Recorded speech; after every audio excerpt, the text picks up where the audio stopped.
Hello दोस्तों, स्वागत है आपका हमारे YouTube channel Kantilal sir education में। आपका स्वागत है दोस्तों। आशा करता हूँ कि आप बढ़िया होंगे और स्वस्थ होंगे। तो विद्यार्थी, आज हम बात करेंगे कि हमने हमारे चैनल के द्वारा आपको कहा था कि हमारे चैनल में आपको सारे सब्जेक्ट पढ़ाए जाएंगे। जैसे हम आज विज्ञान की बात करेंगे, जिसमें हम सेल बायोलॉजी या बायोलॉजी के बारे में बात करेंगे, जिसमें एक टॉपिक रहेगा कोशिका और इसकी एक डेफिनेशन आपको बेसिक बताएंगे। इसके बाद में अगले वीडियो में हम फिर इसका बेसिक भी बताएंगे, लेकिन आप हमारे वीडियो के साथ बने रहें। आज इधर उन विद्यार्थियों के लिए जो कॉम्पिटेटिव तैयारी कर रहे हैं या स्कूल में पढ़ रहे हैं, सभी के लिए हमारा जो वीडियो होगा ये सब मतलब आपको बहुत हेल्प करेगा एग्जाम के लिए, अच्छे नंबर के लिए, और आपको अच्छी जानकारी भी मिलेगी फ्रेंड्स। तो आप हमारे वीडियो के साथ बने रहिए। तो आइए फ्रेंड्स, हम बात करेंगे कि आज जो कोशिका के बारे में बात करेंगे, सेल, है ना। अब कोशिका फ्रेंड्स ये होती क्या है कोशिका? अब हमें ये कहें कि क्या सभी जो लिविंग ऑर्गन होते हैं उनमें पाई जाएगी या नॉन लिविंग ऑर्गन में पाई जाएगी, सजीव और निर्जीव? तो हम यहाँ दोनों की बात करेंगे। अधिकतर तो हम ये जो कोशिका होती है वो पूरी तरह से लिविंग ऑर्गन में पाई जाती है, मतलब सजीव जीव में पाई जाएगी, जिसमें भी जान हो, जीव हो, उसमें पाई जाएगी। नॉन लिविंग में फ्रेंड्स नहीं पाई जाएगी, क्योंकि इसमें क्या होता है, वो एक वस्तु है और जिसमें जीव नहीं है, तो उसमें कोशिका नहीं पाई जाएगी। लेकिन वो अदर मटेरियल के बने होते हैं, वो माल जो भी मटेरियल होता है, जो भी वस्तु है वो, तो उनकी बात नहीं करते हुए हम कोशिका की बात करेंगे। तो कोशिका हमारे शरीर की सबसे छोटी यूनिट है, मतलब छोटी इकाई है, जिससे हमारा शरीर मिलकर बना था। आपको पता है कि आपका शरीर एक समय में नागगढ़ ने देखा है इतना, मतलब छोटा डॉट के बराबर भी, इससे भी कम था। धीरे धीरे आपके अंदर सेल ग्रोथ करती, कोशिका विभाजन होता है और धीरे धीरे वो बड़ी होती, वो ग्रुप बनाती और धीरे धीरे ऑर्गन का निर्माण करती। तो अब हम यहाँ बात करेंगे ये कोशिका का सर्वप्रथम कहाँ से आई, किसने खोज की और इसके स्ट्रक्चर कैसा होता है वो देखेंगे। इसके बारे में सबसे पहले हम बात करेंगे कि उन साइंटिस्ट या वैज्ञानिकों के नाम देखेंगे और उनकी कब इसमें खोज की गई थी, उसके बारे में भी जानकारी प्राप्त करेंगे। तो आप देखिए, जैसे कि हम बात करें फ्रेंड्स, यहाँ खोज की बात करें तो रॉबर्ट कोच ने, है ना, सॉरी रॉबर्ट हुक ने, सर, है ना, रॉबर्ट हुक के द्वारा कोशिका को 1665 में खोजा गया था। 1665 में देखा गया था। ऐसा मानते हैं कि जैसे कि एक कार्क सेल थी, उस सेल में जो प्लांट की भी डेड प्लांट्स जैसे करके, तो उसके बारे में देखे गए सर्वप्रथम। वो किसने देखा था? रॉबर्ट हुक ने स्वयं निर्मित इलेक्ट्रॉन सूक्ष्मदर्शी के द्वारा, मतलब स्वयं के द्वारा माइक्रोस्कोप बनाया गया था, उसके द्वारा उन्होंने खोज की गई थी। बताते हैं कि मतलब कोशिका की खोज उन्हीं के रॉबर्ट हुक को जाते थे। फिर हम बात आगे यहाँ से करेंगे स्वयं निर्मित सूक्ष्मदर्शी, मतलब स्वयं के द्वारा बनाया गया माइक्रोस्कोप सूक्ष्मदर्शी, जिनमें छोटी वस्तुओं को बड़ा करके देखा जाता है। अगर कोई भी वस्तु छोटी होती है, अगर उसको बड़ा करके देखना है तो आपको माइक्रोस्कोप की सहायता से देखा जाता है।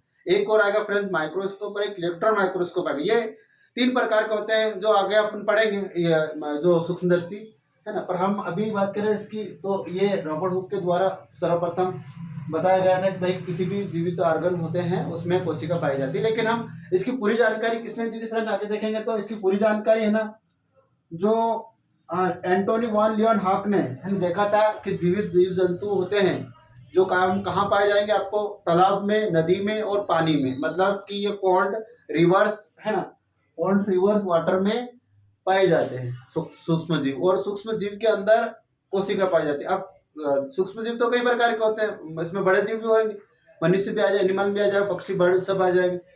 और एक कोशिकीय जीव, जैसे कि बैक्टीरिया की बात करें हम, तो बैक्टीरिया है ना, बैक्टीरिया, अमीबा, ये सारे, है ना, एक कोशिकीय जीव वाले आएंगे। तो इनमें भी कोशिका होती है।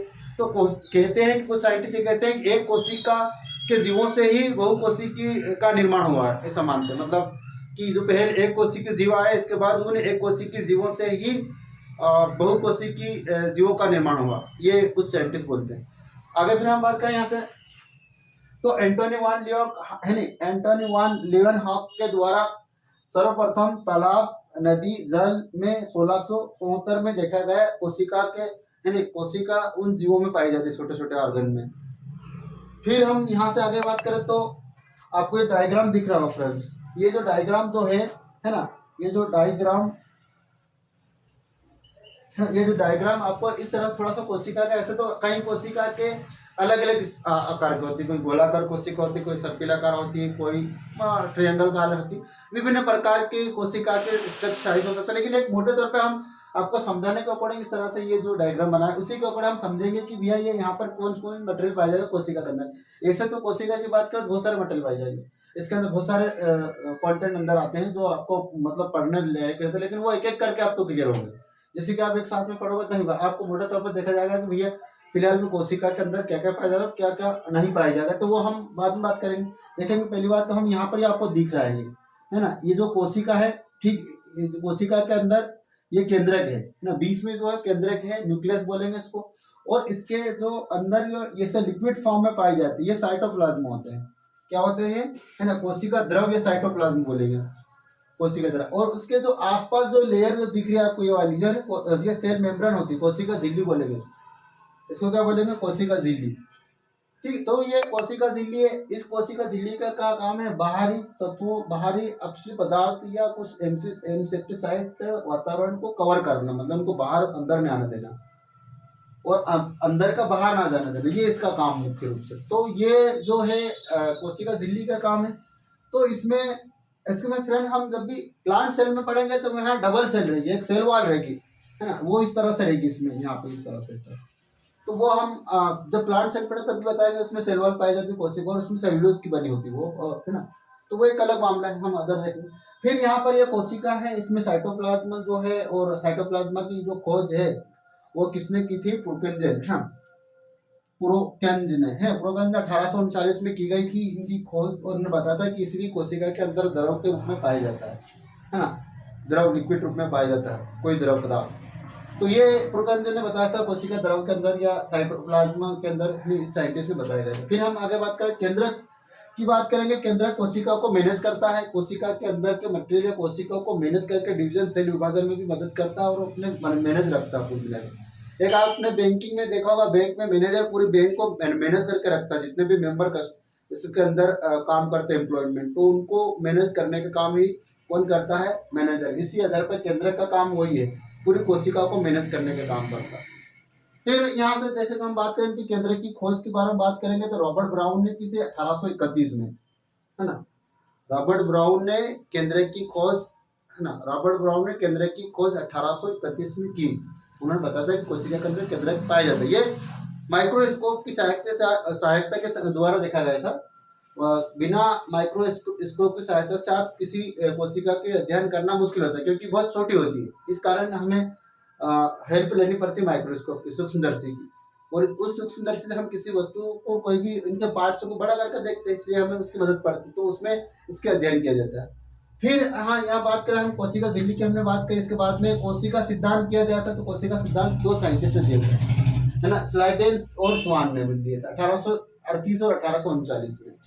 तो ये जो है ना इस सिद्धांत दिया, इन सिद्धांत में बताया था कि कोशिका के अंदर क्या क्या पाया जाएगा और क्या क्वालिटी है, ये पूरा इन्होंने बताया था। तो फ्रेंड्स आज के लिए इतना ही काफ़ी। अगले वीडियो में जब हम इसको पूरा डिटेल बताएंगे तब फ्रेंड्स इसमें आपको अलग अलग पार्ट, जैसे कि हम इनमें बात करें कि इसमें अंदर कोशिका के अंदर यहाँ पर माइटोकॉन्ड्रिया पाए जाएंगे, लाइसोसोम पाए जाएंगे, गाल्जी बॉडी पाया जाएगा, है ना, और प्लास्टिड पाया जाएगा। इसके बाद फिर हम बात करें यहाँ पर तो एंडोप्लाज्म रेटिकुलम पाए जाएंगे, है ना, राइबोसोम पाए जाएंगे जो प्रोटीन बनाने का काम करेंगे। और जैसे फ्रेंड्स हम यहाँ पे बात करेंगे जैसे केंद्रक की बात करें, केंद्रक में गुणसूत्र होते हैं डीएनए, है ना, केंद्रक के अंदर डीएनए होता है, डीऑक्सीराइबोन्यूक्लिक एसिड जिसका फुल फॉर्म है ना। तो ये है ना डीएनए पाया जाता है। ये डीएनए जब कोशिका विभाजित होती है तब उस समय डीएनए का भी विभाजन होता है, और एक कोशिका से दूसरी कोशिका निर्माण करने में डीएनए का बहुत महत्वपूर्ण भूमिका होती है, ताकि वो सेम कैरेक्टर को साथ में ले जाते हैं।